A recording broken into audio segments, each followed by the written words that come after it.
लड़के मिलेंगे, लड़के। लोग बड़े गर्व के साथ परिचय देते हैं, मेरा बड़ा लड़का है, ये छोटा लड़का है। लड़का और लड़की, पुत्र और पुत्री गायब हो गए था। लड़का कौन? जो जिंदगी भर लड़ाई करे, बचपन से लेके बुढ़ापे तक। इसलिए तो उसको लड़का कहते हैं। जब गर्भ में था तो माता पिता लड़े, जब छोटा था तब भी लड़ते रहे वो, और जब वो बड़ा हो गया तो फिर वो मैदान में दोनों के बीच में खड़ा हो गया। तो एक शब्द बोला, आंख निकाल लूंगा। माँ तो बेचारी बैठ के सिसकियां मार के रोती है, नहीं होता तो ठीक था। फिर तू पीपल में ब्रह्म बाबा में जल चढ़ा रही थी, हो जाए, एक हो जाए।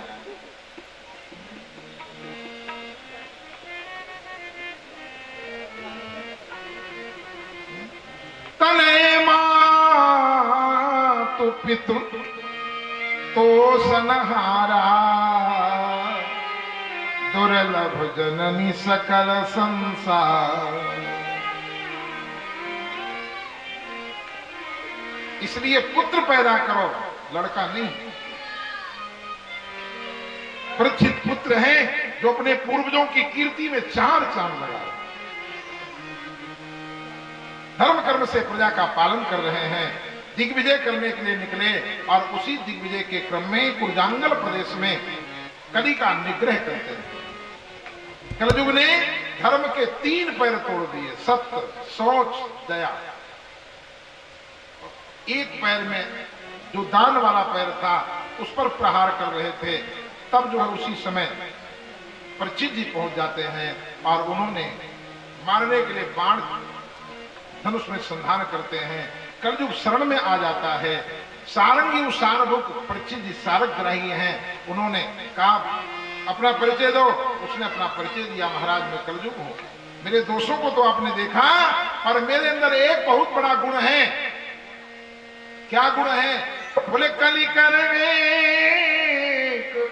पुनीत प्रतापा, मानस पुण्य कोई नहीं पा।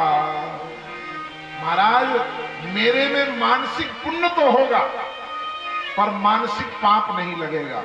अन्य युगों में मानसिक पाप भी लगता था, पर कलयुग में मानसिक पाप यदि लगता तो किसी का लाल पीले, गोरे नीले काले, किसी का उद्धार संभव नहीं था। क्योंकि पाप पयोनिध जनमन मीना, कलि केवल मलमूल मलिना। इसलिए कलयुग में मानसिक पाप नहीं लगता, मानसिक पुण्य होता है। इसलिए हमेशा मन में अच्छा भाव रखो।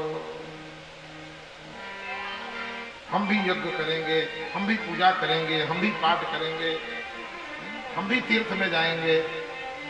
यदि नहीं भी जा पाओगे तो तीर्थ में मन से सोच लिया तो तीर्थ जाने का लाभ तुम्हें घर बैठे मिल जाएगा।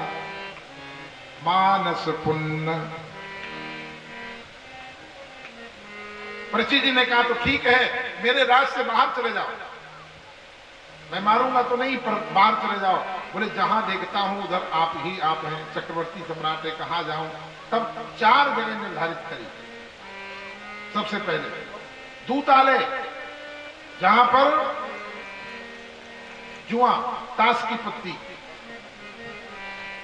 जहां ताश की पत्ती खुलती है कलयुग आ जाता है। ज्यादातर जिस दरवाजे पर ताश होने लगे वहीं झगड़ा होता है, फ्री का झगड़ा, कोई लेना ना देना।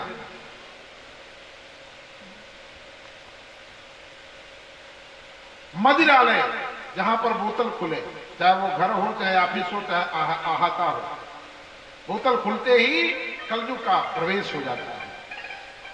बधालय, जहां पर कसाई खाना हो, और वैश्यालय, जहां पर चरित्र बेचा जाए। ये 4 जगह निर्धारित किए। कलयुग पुनः हाथ जोड़ करके खड़ा हो गया। पुनः याचमान महाराज, कोई एक स्थान ऐसा दीजिए जहां परिवार के साथ बैठ के थोड़ी देर शांति में रह सको। तो परीक्षित जी के मुख से सहज में निकल गया, जाओ स्वर्ण में तेरा निवास हो। यहां पर सोने का अर्थ विद्वानों ने अधर्म की कमाई से किया है। अधर्म से निर्मित, चाहे वो सोना हो, चाहे गाड़ी हो, चाहे घोड़ा हो, चाहे मकान हो, चाहे दुकान हो, उसमें कलयुग का वास होगा और वो 10 वर्ष से आगे नहीं जा सकता।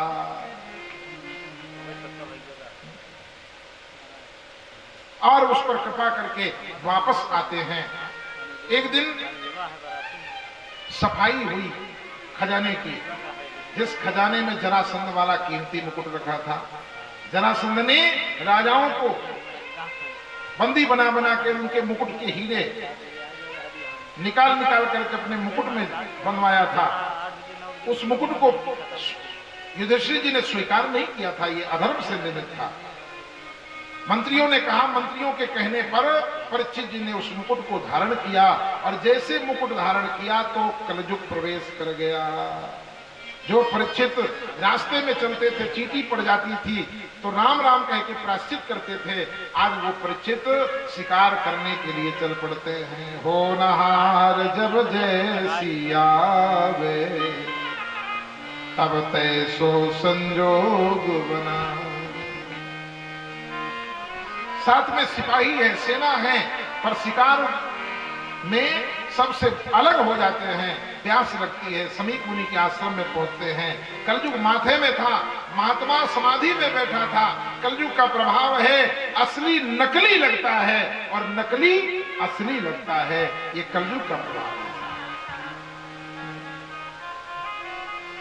तुलसिया संसार में पाखंडी को मान, सीधे को सीधा नहीं, झूठे को पकवान। महात्मा समाधि में थे, असली नकली लगने लगा। कुछ कमेंट किया, फिर सोचे कि देखे समाधि लगाए है या आंख बंद करके बैठा है, तो मरा हुआ सर्प लेकर के उनके गले में डाल देते हैं। वापस आ जाते हैं। जब मुकुट उतारते हैं तो पछतावा होता है कि जिन हाथों से संतों की सेवा करता था, आज उन्हीं हाथों से संत का अनादर हो गया। अब मुझे जीने का अधिकार नहीं है। हे धरा, तू क्यों नहीं फट जाती, मैं तुझ में समा जाऊंगा। ये बड़ों का बड़प्पन है। गलती हो गई तो उसको स्वीकार कर लेते हैं। उधर महात्मा का बेटा श्रृंगी जैसे आया, देखा, उसने श्राप दे दिया। इतलंघित मर्यादा, जिसने इस मर्यादा का उल्लंघन किया है, तपस्या के समय विराजमान महात्मा के गले में सर्प डाला है। जपंतम जलमध्यस्थम दूरस्थम धनगर्भितम, ऐसी अवस्था में प्रणाम नहीं करना चाहिए। महात्मा साधु ब्राह्मण जप कर रहे हो, दूर से प्रणाम करो। जल के मध्य में हो उस समय जपंतम जल मध्यस्थम दूरस्थम, दूर हो, दूर से नहीं चिल्लाना चाहिए। महाराज जी दंडवत, अशिष्टता है। वहीं से मन से प्रणाम कर लो।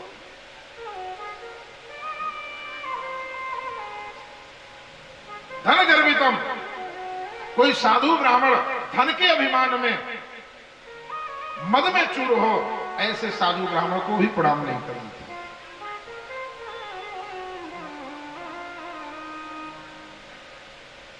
इतिलंघित मर्यादा तक्षका सप्तमे हनि, जिसने इस लंघित मर्यादा का उल्लंघन किया है, यही तक्षक उसका दंशन करेगा आज के 7वें दिन। समीक मुनि की समाधि खुली। ब्रह्म विवर्तक पुराण में कथा आती है, समीक ने अपने पुत्र श्रृंगी को बहुत डांटा। बेटा, हम साधु महात्मा हैं, वो राजा हैं, राजा आए, अतिथि सत्कार भी नहीं हुआ और उनको पानी भी नहीं पिलाया और साथ में श्राप दे दिया। बेटा, ये श्राप देना हमारा काम नहीं है। चलो उनको कम से कम सूचना तो पहुंचा दो। और उनको सूचना पहुंचाई गई। जैसे सूचना मिलती है और उसी क्षण परीक्षित जी ने अन्न जल का परित्याग करके, राजम प्रसाद का परित्याग करके और गंगा के किनारे सुखताल पहुंच जाते। चलो रे मैना गंगा यमुना तीर चलो रे मन गंगा यमुना तीर चलो रे मन गंगा यमुना तीर चलो रे मन गंगा यमुना तीर गंगा यमुना निर्मल पानी गंगा यमुना निर्मल पानी गंगा यमुना निर्मल पानी गंगा यमुना निर्मल पानी शीतल हो शरीर शीतल हो शरीर गंगा यमुना तीर चलो रे मैंने गंगा यमुना तीर चलो रे मन गंगा यमुना तीर चलो रे मैंने गंगा यमुना तीर गंगा मैया तुम्हारी जय होवे गंगा मैया तुम्हारी जय होवे गंगा मैया तुम्हारी जय होवे गंगा मैया तुम्हारी जय होवे गंगा मैया की जय हो जय जय श्री राम। गंगा किनारे सुखताल पहुंचते हैं। वहां पर बड़े बड़े अमलात्मा विमलात्मा ऋषिश्वर मुनीश्वर विराजमान थे। परीक्षित जी ने अपना प्रश्न रख दिया, बाबा 7 दिन में मोक्ष हो जाए ऐसा कोई साधन बता दीजिए। सब अपने अपने उपासना के अनुसार साधन बताने लगे और परीक्षित को सांत्वना नहीं हुई। जैसे जैसे घड़ी आगे की ओर बढ़ती थी, जो जो भीजे कामरी त्यों त्यों भारी हो गए। भगवान को स्मरण करते हैं और जैसे वेदना होती है, तत्र भवत भगवान व्यास पुत्र। बोलिए सुखदेव जी महाराज की जय हो और सुखदेव जी का उसी मंडप पर प्राकट्य होता है, आए नहीं प्रकट हो गए।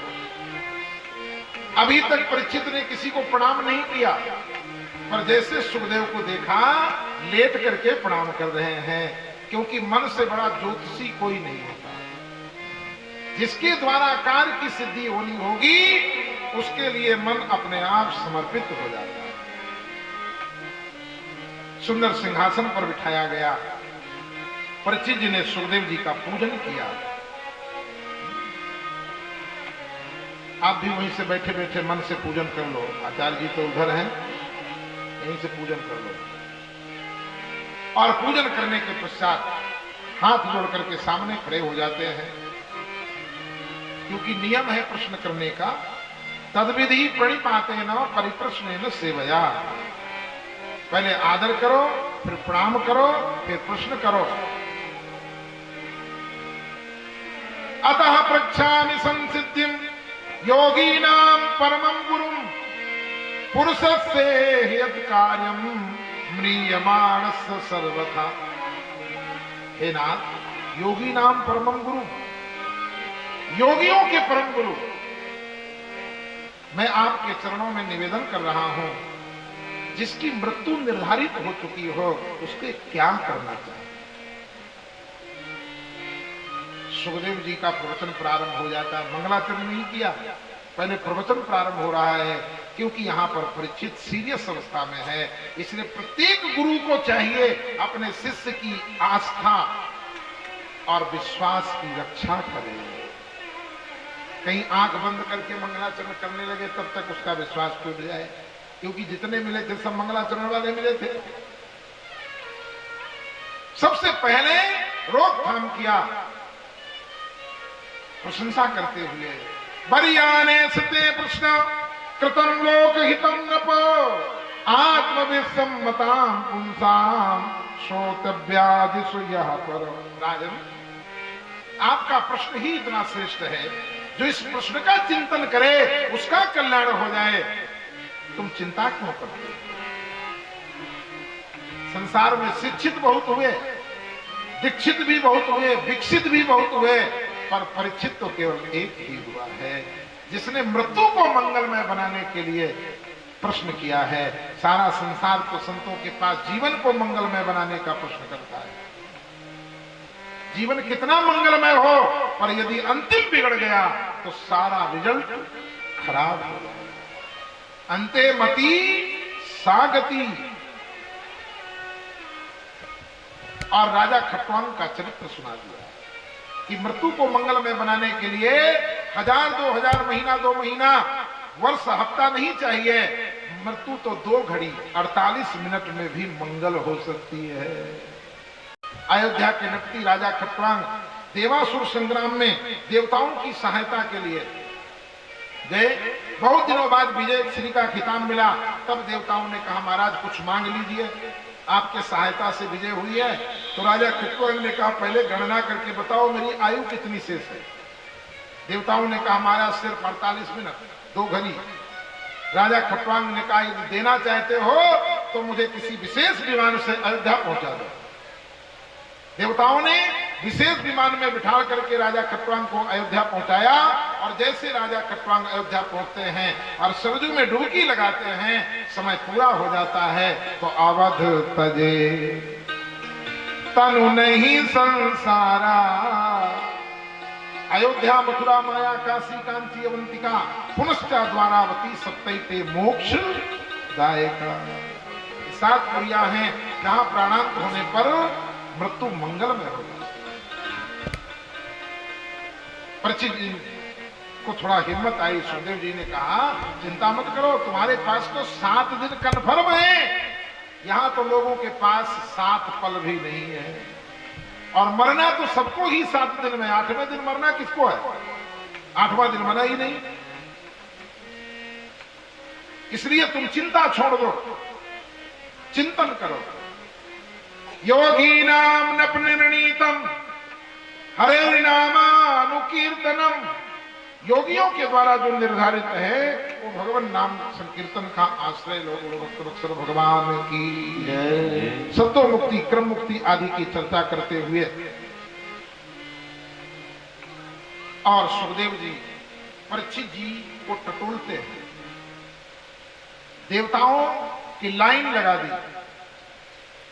परीक्षित, ये भगवती दुर्गा है, इसकी उपासना करने से लक्ष्मी की प्राप्ति होती है। ये शिव हैं, इनकी उपासना करने से विद्या की प्राप्ति होती है। सारे देवताओं की उपासना, उसका फल गिना दिया। और साथ में यह भी कह दिया, जिसे कुछ नहीं चाहिए और जिसे सब कुछ चाहिए वो भगवान हरि की उपासना करे। एक ही साधे सब सधे, सब साधे सब जाय। गही पकड़ा जब मूल को तो फूल ही फल ही अघाय। जिसने एकादशी का व्रत कर लिया उसे और कोई व्रत करना शेष नहीं रह जाता। हस्ते पदे सर्व पदे निमग्ना। हाथी के पांव में सबके पांव आ जाते हैं। अकामः सर्व कामो वा मोक्ष कामोदारधि। तीव्रेण भक्ति योगेन यजेत पुरुषम परम। गुरु भक्त वत्सल भगवान की। चौथे अध्याय में सबको तो अपनी पड़ी हुई है, पर जब समस्या बड़ी हो जाती है, जब सामने खड़ी हो जाती है, तब फिर हम जो है उसके निदान के लिए इधर उधर भ्रमण करते हैं।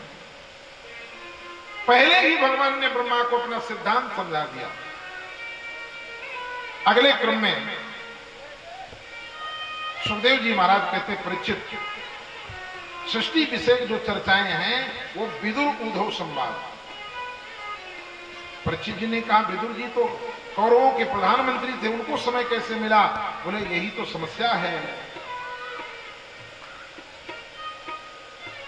यदा तु राजा सुशान सातु। महाभारत का जहां से शुभारंभ होता है वहीं से भागवत, जुआ आदि, द्रौपदी का चीरहरण हो गया। दंड स्वरूप पांडवों को 12 वर्ष का वनवास, 1 वर्ष का अज्ञातवास 12 वर्ष का वनवास पूरा हो गया, 1 वर्ष का अज्ञातवास पूरा होने वाला था, तब भगवान श्याम सुंदर शांति दूत बन करके दुर्योधन के पास में जाते हैं, दुर्योधन को समझाते हैं, केवल 5 गांव का प्रस्ताव रखते हैं। पर दुर्योधन ने 5 गांव भी नहीं स्वीकार किया। दुर्योधन ने यहां तक कह दिया कि सुई के अग्रभाग तक की भूमि में नहीं देने को तैयार हूं। अब आप सोचते होंगे कि दुर्योधन कितना निकम्मा था, 5 गांव दे देता, कम से कम परिवार तो रहता। पर वो 5 गांव कोई सामान्य नहीं थे, द्वारिकाधीश मांग रहे हैं। हस्तिनापुर के चारों तरफ घेरने का प्रोग्राम था। जो लोग दिल्ली तरफ उधर जानते होंगे, गए होंगे, वो 5 गांव चारों तरफ से, सोनीपत, पानीपत, बागपत, तिलपत और मधुपत, ये 5 गांव मांगे थे। सारे संसार से कहला दिया कि दुर्योधन नहीं दिया, इसलिए महाभारत हो गया। भगवान चाहते ही नहीं थे कि महाभारत ना हो, क्योंकि पृथ्वी का भार उतारने के लिए भगवान स्वयं आए थे। वहां से शाम का भोजन की घोषणा हुई। दुर्योधन ने कहा मेरे यहां होगा, भगवान ने स्वीकार नहीं किया। विदुर चाचा की कुटिया में जाते हैं और विदुरानी ने प्रेम से भगवान श्याम सुंदर को छिलका खिलाया। छिलका देत श्याम मुख माही, छिलका देते श्याम मुख माही, पावना आदि हरिया। इतने माही विदुर घर आए, इतने माही विदुर घर आए। खोले खाट वचन सुनाए, खोले खाटे भजन सुनाए। कुल की लाज गंवावना, कुल की लाज गंवावना, आज हरिया विदुर घर पावना, आज हरिया विदुर घर पावना, आज हरिया। प्रेम से विदुरानी के छिलके खाए। रात्रि विश्राम हुआ, प्रातः काल चलने लगे। दुर्योधन ने विदुर जी को बुलाया और कुछ अपशब्दों का प्रयोग किया। भगवान ने विदुर से रिजाइन करवा दिया। लंका में जब तक विभीषण था, रावण का बाल बांका नहीं हुआ।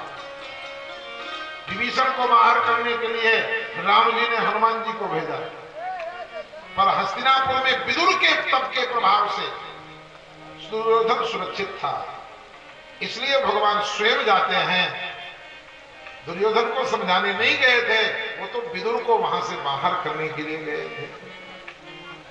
विदुर रिजाइन करते हैं और वृंदावन आते हैं। वहीं उद्धव जी के साथ में ज्ञान विदुरी नामक स्थान पर संवाद होता है। जब महाप्राण की लीला आई, कंठ भर गया। उद्धव जी ने कहा अब आगे की चर्चा मैं नहीं कर सकता। यदि आगे की चर्चा तुम्हें श्रवण करना है तो यहां से तुम चले जाओ हरिद्वार। द्वारी धुनात्यादि समा कुरुणाम मैत्रेयमासीन मगाध बोधम। वहां पर मैत्री जी महाराज विराजमान हैं, वो आगे की चर्चा तुम्हें सुनाएंगे। और विदुर जी वहां से चल करके हरिद्वार पहुंचते हैं और मैत्रेय जी के साथ में बड़ा अद्भुत सृष्टि विषयक संवाद होता है। उसी में भगवान नारायण के नाभि से कमल, कमल से ब्रह्मा और ब्रह्मा के द्वारा नाना प्रकार की जो है सृष्टि 10 मानसिक पुत्र आदि पैदा किए। और उसी क्रम में जब मानसिक सृष्टि से प्रजा की वृद्धि नहीं हुई तो मैथुनी सृष्टि का शुभारंभ किया। मैथुनी सृष्टि में बोलिए मनु जी महाराज की। मनु जी से मानवीय सृष्टि का शुभारंभ होता है। अब लोग कहते हैं हम तो मनु जी को नहीं मानते। जब हम मनुष्य मनु की ही संतान है तो अब कोई कहे हम बाप को नहीं मानेंगे तो फिर हमारा अस्तित्व खत्म हो जाएगा। इसलिए भैया इन नेताओं के चक्कर में मत पड़ो, अपने परिवार के और अपने समाज के उन संबंधों को व्यवस्थित रखो, मूल में जियो। ब्याज ज्यादा दिन नहीं चलता, जिसे ब्याज में प्रेम हो जाता है उसका मूल डूब जाता है।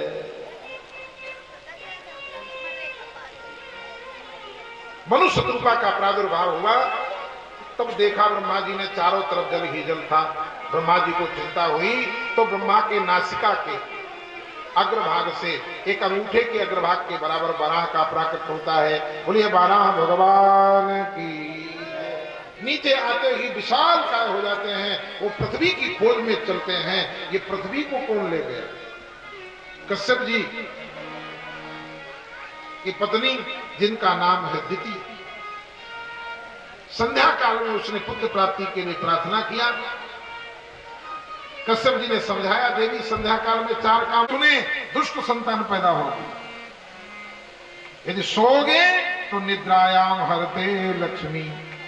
संध्या काल में सोने से लक्ष्मी का नाश होता है। और संध्या काल में यदि पढ़ोगे तो बुद्धि गोल हो जाती है। स्वाध्याय मरणम ध्रुव, इसलिए 4 काम नहीं करना चाहिए, पर नहीं मानी। उन्होंने कृपा करी, बाद में पछतावा हुआ। तो संध्या, शाम की संध्या प्रदोष वेला है, ये शिव का समय है। प्रातः काल की संध्या ब्रह्म वेला है, वो भगवान नारायण का वाकिंग टाइम है। और उसके गर्भ से 2 संतान पैदा हुए, हिरण्याक्ष और हिरण्यकशिपु। हिरण्याक्ष ने पृथ्वी को ही छुपा लिया। तीसरे जन्म में शिशुपाल और दंतवक्र। बड़ा भगवान ने हिरण्याक्ष का उद्धार किया, पृथ्वी की स्थापना की। और मनु जी महाराज ने सृष्टि का शुभारंभ किया। मनु जी के 3 कन्या और 2 संतान पैदा हुई। मनुष्य शत्रुपायाम तीसरा कन्या से जग्रे आकुति, प्रसूति और देवहूति, प्रियव्रत और उत्तानपाद। आकुति नाम की कन्या रुचि प्रजापति को ब्याही गई, प्रसूति नाम की कन्या दक्ष प्रजापति को ब्याही गई, और देवहूति नाम की जो कन्या थी उसका विवाह करदम जी के साथ में संपन्न होता है। उसने संकल्प किया था कि मैं किसी भोगी पुरुष का वर्ण नहीं करूंगी, मैं किसी योगी पुरुष का वर्ण करूंगी। और करदम जी का नियम था भजन। शादी होकर के डोली गई और समाधि में बैठ गए। जब समाधि खुली तो पता चला, और धन्य है देवहूति, पति के आश्रम में ही रही, पिता के घर नहीं गई। फिर वो दिव्य पुष्पक विमान का आवाहन करते, बिंदु सरोवर में स्नान करके पूर्ण षोडश वर्ष की अवस्था को प्राप्त हो जाते हैं। विमान में सारी सुविधाएं थी, 9 कन्याएं पैदा हो गई। जहां 1 संतान के बाद जंगल जाने की बात थी, 9 कन्याएं पैदा हो गई। हविर्भू, ख्याति, कला, अनसुया आदि आदि। फिर विमान रुका। करदम जी ने कहा, देवी मैं जाऊं? बोले ये कन्या धन है और को राख सके नहीं कोई। महाराज मैं अबला कैसे इनका विवाह करूंगी, मेरे बुढ़ापे का सहारा। तब उन 9 कन्याओं का विवाह, जो ब्रह्मा जी के द्वारा 10 मानसिक पुत्र पैदा थे, अत्रि, इंदिरा, क्रतु, भृगुकुल आदि, नारद जी ने विवाह नहीं किया। उन 9 ऋषियों के साथ में उन 9 कन्याओं का विवाह संपन्न हुआ। बोलो भक्त वत्सल भगवान की जय। ये 9 कन्या कौन है? स्वयं नवधा भक्ति हैं। जब नवधा भक्ति आ गई तो फिर भगवान को आना ही आना था। बोलिए कपिल देव भगवान की जय। और भगवान कपिल के रूप में प्रकट होते हैं। कपिल भगवान के आते ही करदम जी तपस्या करने के लिए जंगल चले जाते हैं। और एक दिन देवहूति, कपिल बेटा है, देवहूति माँ है, पर ये भगवत धर्म बड़ा विलक्षण है।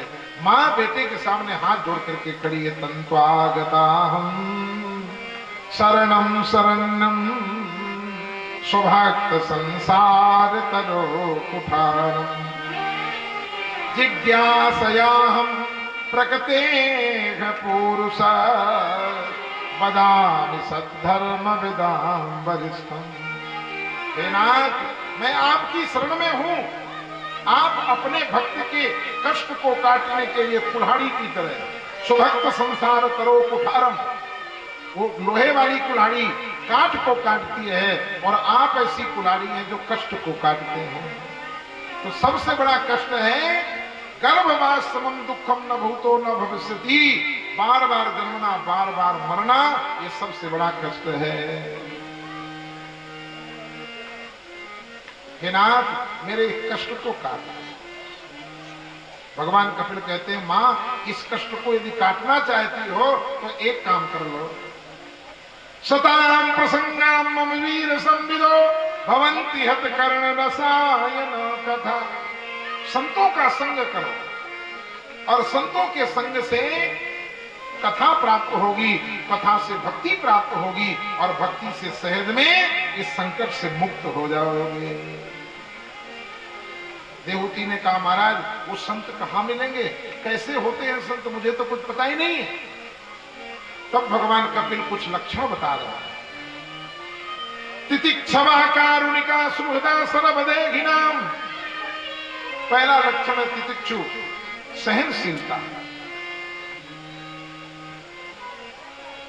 खोद खाद धरती सहे काट कूट बन राय, कटुक वचन साधु सहे सबते सहा न जाए। सहनशीलता, तितिक्षा, जिसके अंदर सहनशीलता होगी उसी के अंदर दया होगी, करुणा होगी, और जहां दया होगी वहीं धर्म होगा। धर्म की मां का नाम दया है। दया धर्म को मूल है, पाप मूल अभिमान। और उसी क्रम में नवदा भक्ति का बड़ा अद्भुत उपदेश दिया। सांख्य योग का वर्णन करते हुए देवहूति की मुक्ति के साथ में तृतीय स्कंध को विश्राम दिया। बोलो भक्त वत्सल भगवान की श्री राधे गोपाल। बच्चों को बैठा लो थोड़ा, 10-5 मिनट की बात है, जंक्शन तक तो ट्रेन को पहुंचा ही दें। श्री राधे गोपाल भज मन श्री राधे, श्री राधे गोपाल भज मन श्री राधे, श्री राधे गोपाल भज मन श्री राधे, श्री राधे गोपाल भज मन श्री राधे, श्री राधे गोपाल राधे, श्री राधे गोपाल राधे, श्री राधे गोपाल भज मन श्री राधे, श्री राधे गोपाल भज मन श्री राधे, श्री राधे गोपाल भज मन श्री राधे। श्री राधे गोपाल भज मन श्री राधे। क्योंकि उसने कथा का अनादर कर दिया। कथा का अनादर करने के कारण सती को जलना पड़ा। इसलिए कभी भी हमारे द्वारा कथा में किसी प्रकार का कोई अनादर ना हो। जहां जिसको जगह मिले वहीं बैठ जाओ, शांतिपूर्वक बैठो। और उसी क्रम में नाना प्रकार से दक्ष का यज्ञ विध्वंस हुआ। बाद में भगवान ने उस यज्ञ को संपन्न कराया। बोलो भक्त वत्सल भगवान की जय। अगले क्रम में प्रियव्रत और उत्तानपाद की चर्चा।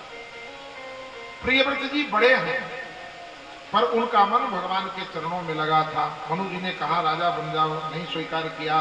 तब उत्तानपाद को राजा बनाया और जब उत्तानपाद राजा बना उनका विवाह सुनीति नाम की राजकुमारी के साथ संपन्न हुआ। सुनीति के कोई संतान नहीं हुई तो सुनीति के कहने पर उत्तानपाद ने दूसरा विवाह सुरुचि नाम की राजकुमारी के साथ संपन्न किया। जब रुचि आ गई तो नीति साइड हो जाती है। ये उत्तानपाद कौन है? आप और हम सभी उत्तानपाद हैं। माँ के गर्भ में ऊपर की ओर पैर, नीचे की ओर सर। तो हम सबको रुचि प्यारी है, नीति रुचि प्यारी है। संयोग बस दोनों के एक एक संतान हुई। रुचि के संतान का नाम था उत्तम और सुनीति के संतान का नाम था ध्रुव। दोनों बच्चे खेल रहे थे। बच्चों का मनोविज्ञान होता है। दो बच्चे खेल रहे हो, बुलाओ तो नहीं आएंगे। एक बच्चा यदि आके गोदी में बैठ जाए तो दूसरा दौड़ के चलाएगा, और जो गोदी में बैठा होगा उसको चल नीचे उतर, पहले उसको नीचे उतारेगा फिर बैठेगा। एक दिन ऐसा हुआ कि उत्तानपाद की गोदी पर उत्तम बैठा था। ध्रुव जी ने जैसे देखा, ओ ये उत्तम बैठा, मैं भी बैठूंगा। और जैसे पिता की गोदी में बैठने के लिए पहुंचते हैं तो सुरुचि साइड में खड़ी थी, हाथ पकड़ लेती है, दुदकार देती है, अरे ध्रुव तू अभागिनी का बेटा है, तुझे इस गोद में बैठने का अधिकार नहीं है। यदि तू इस गोद में बैठना चाहता है तो तपसाराध्य पुरुषम, भगवान की तपस्या करो, फिर मेरी कोख में आओ, फिर तब तुम्हें इस गोद में बैठने का अधिकार होगा। भगवान की तपस्या को भी इस अभागिनी ने चुनौती दे दी था। छत्री बालक टपकता हुआ रोता हुआ मां के पास जाता है, पर धन्य है सुनीति। सारी बात सुनने के बाद एक ही बात पकड़ ली, बेटा तपस्या, ओहो यही कहो चहु वेद सही रे। बेटा चारों वेद कह रहे हैं इस संसार में बिना तप के किसी को कुछ नहीं मिलता, इसलिए तुम्हारी माँ ने बहुत अच्छी बात कह दी, बेटा तपस्या करो। और तपस्या के लिए ध्रुव जी महाराज चल पड़ते हैं। रास्ते में नारद जी मिल जाते हैं। नारद जी ने पूछा, बेटा कहाँ जा रहे हो? ध्रुव जी कह रहे, मेरे छोटे से मन में लगन लगी, भगवान मिलेंगे कहीं न कहीं। मेरे छोटे से मन में लगन लगी, भगवान गंगा में मिले, जमुना में मिले, सरयू में मिलेंगे कहीं न कहीं। गंगा में मिले, यमुना में मिले, सरयू में मिलेंगे कहीं न कहीं।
नारद जी ने कहा, बेटा अभी तुम्हारी महलों में रहने की अवस्था है, तपस्या में बड़े कष्ट होते हैं।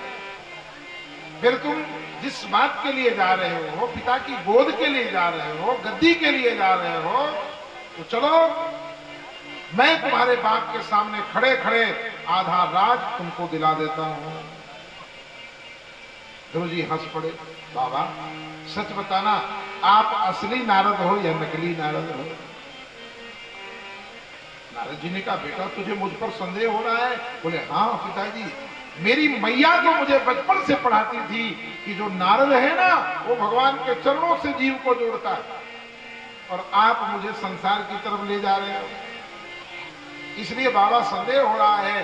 तब नारद जी ने ध्रुव जी को गोदी में उठा लिया। बेटा, मैं असली नारद हूं, तेरी सुकुमारता को देख करके मैं ऐसा बोल रहा था, पर लो ओम नमो भगवते वासुदेवाय द्वादश अक्षर मंत्र का उपदेश दे देते हैं और 6 महीने में भगवत प्राप्ति का आशीर्वाद दे देते हैं। ध्रुव जी महाराज बिठूर से चल के पैदल मथुरा पहुंचते हैं और मधुवन में तपस्या प्रारंभ करते हैं। तिरांते तिरांते कपित्थ बदरायण। सबसे पहले कैथा का फल खाया। अब कैथा का फल फलाहार में थोड़ा आता है, पर कैथे के ब्याज में ध्रुव जी महाराज ने गणेश जी को स्मरण किया। रोली बोली पान सुपारी तो थी नहीं, और कैथा का फल गणेश जी को अत्यंत प्रिय है। कपित्थ जम्बू फल चारु भक्षण। फिर 3 दिन के बाद बेर का फल खाया। बेर तो कुपत्थ है, धात्री फलम सदा पथ्यम कुपत्थ बदरी फलम। फिर तपस्या में बेर क्यों? बोले तपस्या के अधिष्ठान देवता हैं भगवान बद्री नारायण। बेर के ब्याज में मानो बद्री नारायण भगवान को स्मरण किया कि हे नाथ, मेरी तपस्या को पूर्ण कर दे। फिर 6 दिन के अंतराल में, तीसरे महीने 9 दिन के अंतराल में, ऐसे करते करते 5वें महीने तक सब कुछ छोड़ दिया। 6वें महीने में प्राणों को भी अवरुद्ध कर दिया। भगवान प्रकट होते हैं और भगवान ध्रुव जी के अंदर प्रवेश करते हैं। अंदर प्रवेश करके और जो ब्रह्मरंध में प्राण व्यवस्थित हो चुके थे, अवरुद्ध हो चुके थे, उनको झटके से नीचे की ओर उतारते हैं।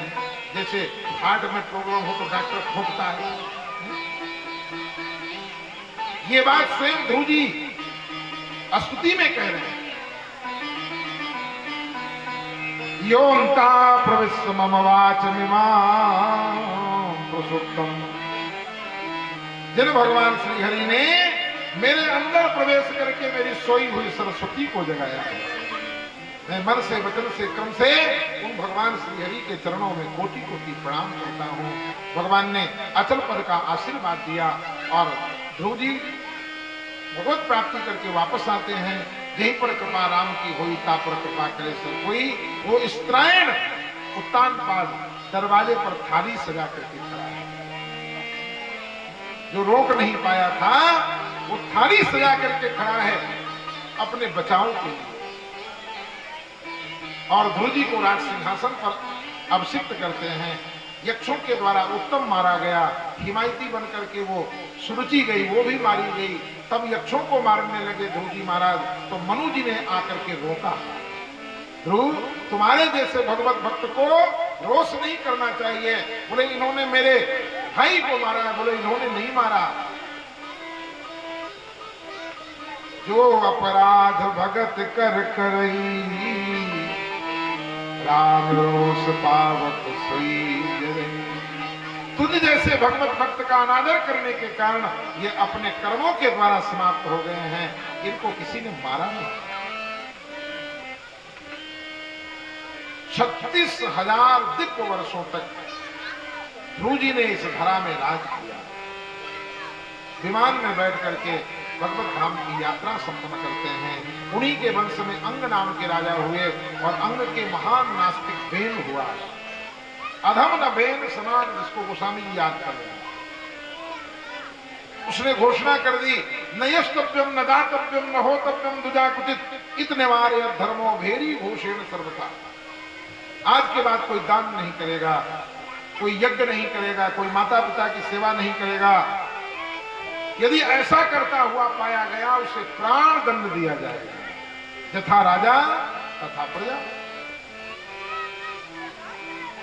संतों के साथ में वही व्यवहार किया एक होकार से समाप्त हो गया। फिर उसका मंथन किया गया, कटी के मंथन से काला काला पुरुष प्रकट हुआ। उसको निषीद निषीद कहकर वहीं से निषाद जाति की उत्पत्ति हो गई। फिर दाहिनी भुजा का मंथन किया। 24 अवतारों में से एक अवतार बोले पृथु जी महाराज की, अर्ची महारानी की जय। और पृथु जी की सबने प्रार्थना की और पृथु जी ने मनु जी को बछड़ा बना करके पृथ्वी का दोहन किया। पितरों ने, ऋषियों ने, देवताओं ने अपनी अपनी अभिष्ट वस्तुओं का दोहन आदि किया, सबको व्यवस्थित किया, तपस्या करी, वरदान प्राप्त किया। अब शेष चर्चा कल के क्रम में, आज की कथा यहीं पर विराम। और कल जो है नंद के आनंद भयो जय कन्हैया लाल की, क्योंकि लिखा वाला जो समय है ना वो 7 बज गया। और आप लोगों से एक मेरी हाथ जोड़कर प्रार्थना है, आप बुरा न माने। आप जैसे पीछे को खिसक रहे हैं, ऐसा लग रहा है कि जैसे डर लग रहा है भागवत से, तो मेरी हाथ जोड़ के प्रार्थना है आप लोग आगे बैठे। जब आगे खाली खाली जगह दिखाई देती है ना, तो फिर मन नहीं करता कुछ बताने का, इसलिए थोड़ा आगे बैठे, डरे ना। भागवत जी से नुकसान नहीं होगा, फायदा ही होगा। तो कृपया कल से जो है आगे बढ़िए। एक बधाई। गोदी लेके मैया हो, गोदी लेके मैया, गोदी लेके मैया हो, गोदी लेके मैया, अंजना दिलावे जायो है उधारा मिलना। गोदी लेके मैया हो, गोदी लेके मैया, अंजना खिलावे जायो है भगवान मिलना। गोदी लेके मैं जायो है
नारद बाबा अपनी मीरठ दिखावे जायो है हनुमान जी लला।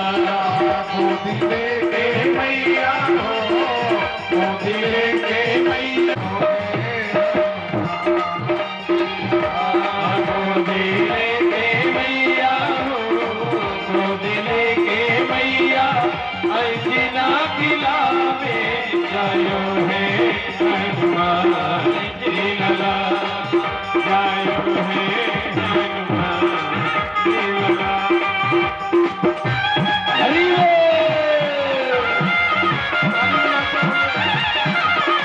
ये हो हनुमान जी महाराज की जय हो।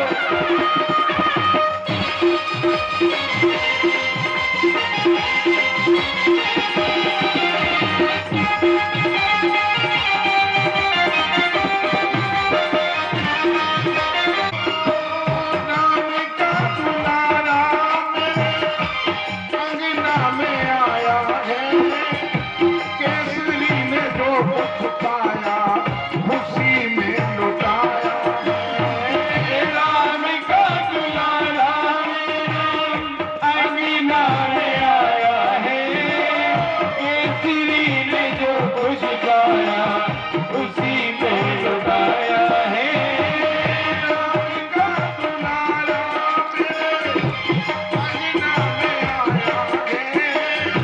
केसरी ने जो कुछ पाया खुशी में लुटाया है। राम का दुलारा मेरे अंगना में आया है। केसरी ने जो कुछ पाया उसी में लुटाया है। जो भी आए कोई हो, जो भी आए कोई हो, जो भी आए कोई खाली नहीं जाए। जायो जो भी आए कोई खाली नहीं जाए। जायो है हनुमान जी लला। गोदी लेके मैया हो, गोदी लेके मैया अंजना खिलावे जायो है हनुमान जी लला। गोदी लेके मैया हो, गोदी लेके मैया अर्चना खिलावे जायो है हनुमान जी लला। जायो है हनुमान जी लला। जायो है हनुमान जी लला। गोदी लेके मैया अर्चना खिलावे जायो है हनुमान जी लला। जायो है हनुमान जी लला। जायो है हनुमान जी लला। बोलिए हनुमान जी महाराज की जय। जय जय श्री राम। श्री राम जय राम जय जय राम। श्री राम जय राम जय जय राम। श्री राम जय राम जय जय राम। जय जय श्री राम। बैजंती माला मुरली मधुरी वाला बजावे मुरली मधुरी वाला। बड़ी मेरी बोल झलकाला।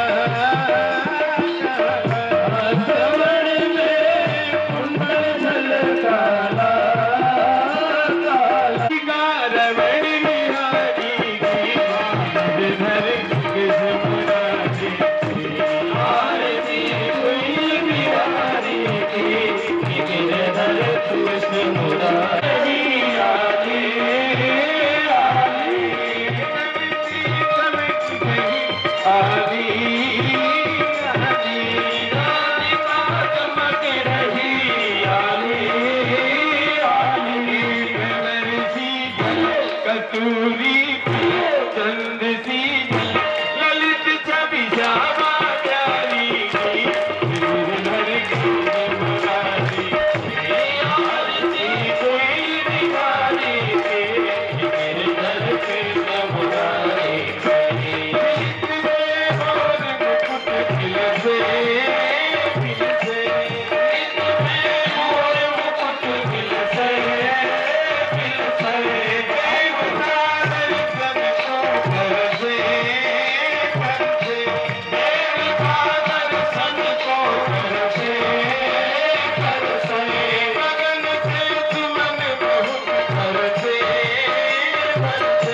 गगन से सुमन बहुत बरसे बरसे बजे बुरी मधुर में गाली अतुल रति गोपी कुमारी की धर के सुनारी की कुंज बिहारी की मेरे घर के सुनारी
शांति शांति सर्वगम शांति शांति रे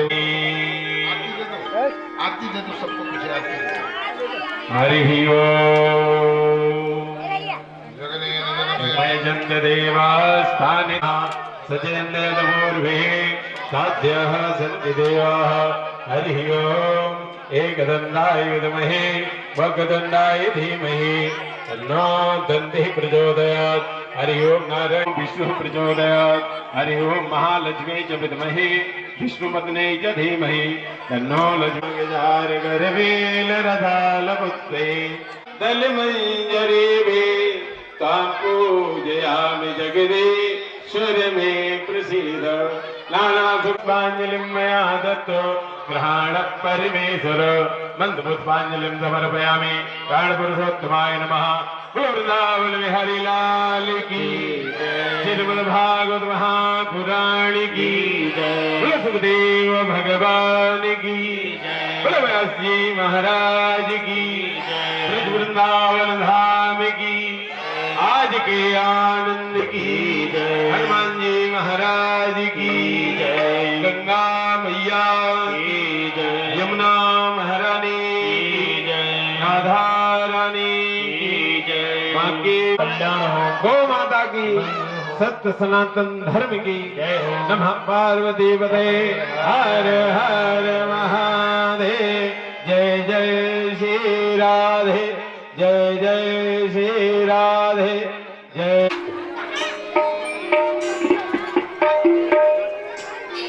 सभी लोग आरती प्रसाद लेते हुए अपने अपने स्थान को प्रस्थान करेंगे।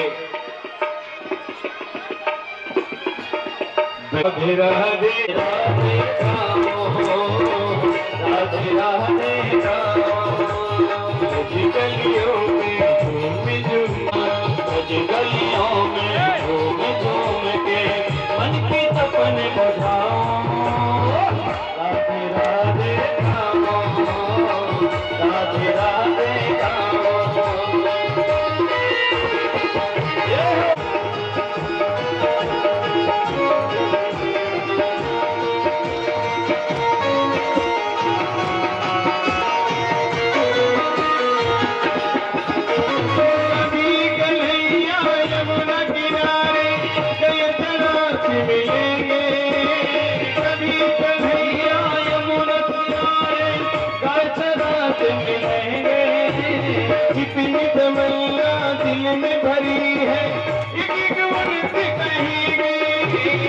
इतनी तमन्ना दिल में भरी है, एक जुनून से कहेंगे मन के मन मंदिर में प्यारे, मन के मन मंदिर में प्यारे, बाकी बिहारी बिठाओ राधे राधे गाओ, राधे राधे गाओ, राधे राधे गाओ, राधे राधे गाओ।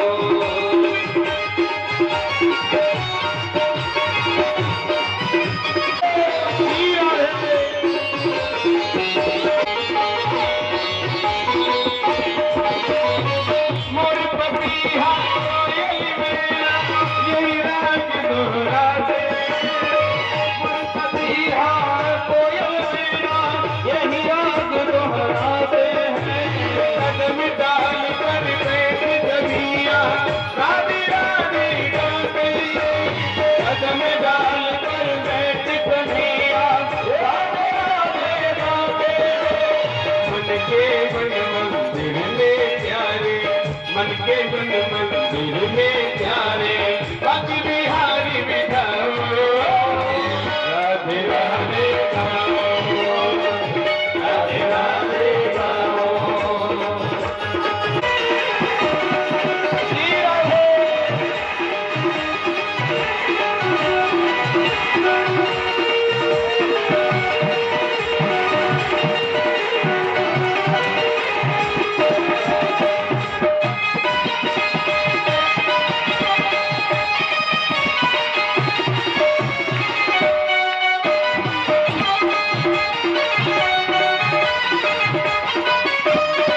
शादी की बातें हम तुम सब पर किबा करेंगे बिहारी, शादी की बातें हम तुम सब पर किबा करेंगे बिहारी, खोज खोज कर हार चुके हैं सुन लो जाम हमारी, हमारी खोज खोज कर हार चुके हैं सुन लो जाम हमारी, खोज खोज कर हार चुके हैं सुन लो शाम हमारी, रो रो करके मधुप श्याम से, रो रो करके मधुप श्याम से गाओ राधे राधे गाओ, के मन मंदिर में प्यारे, बाकी बिहारी बिठाओ राधे राधे गाओ, राधे राधे गाओ, राधे राधे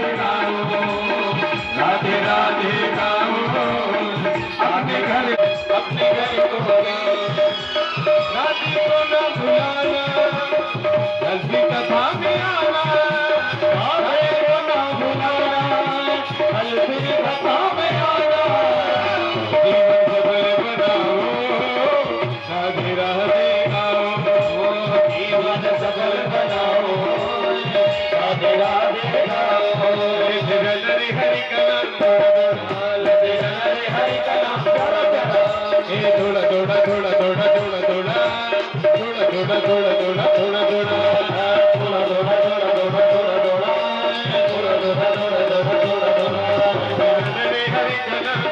थोड़ा हरे राम राम राम हरे हरे, हरे राम राम राम हरे हरे, हरे कृष्ण कृष्ण कृष्ण हरे हरे, हरे कृष्ण कृष्ण कृष्ण हरे हरे, हरे राम हरे राम, हरे